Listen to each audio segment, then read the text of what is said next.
Learners ടെസ്റ്റിനും driving ടെസ്റ്റിനും slot കിട്ടാത്തതിൽ വലിയ പരാതികളുണ്ട്. നിരവധി പരാതികൾ ഉയർന്ന ഘട്ടത്തിലാണ് മോട്ടോർ വാഹന വകുപ്പിന്റെ ഇടപെടൽ. സ്കൂളുകളിലെയും കോളേജുകളിലെയും കമ്പ്യൂട്ടർ ലാബ് ഹാളുകൾ വാടകയ്ക്കെടുക്കാനാണ് MVD ആലോചന.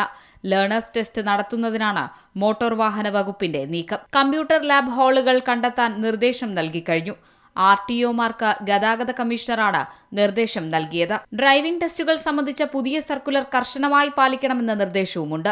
ലേണേഴ്സ് ടെസ്റ്റ് പാസ്സായ ശേഷം ഡ്രൈവിംഗ് ടെസ്റ്റിന് അപേക്ഷിച്ചാൽ പരമാവധി 45 ദിവസത്തിനുള്ളിൽ സ്ലോട്ട് അനുവദിക്കണം. അതിൽ വീഴ്ച വരുത്തിയാൽ നടപടിയുണ്ടാകുമെന്നും ഉദ്യോഗസ്ഥർക്ക് ഗതാഗത കമ്മീഷണർ മുന്നറിയിപ്പ് നൽകിയിട്ടുണ്ട്.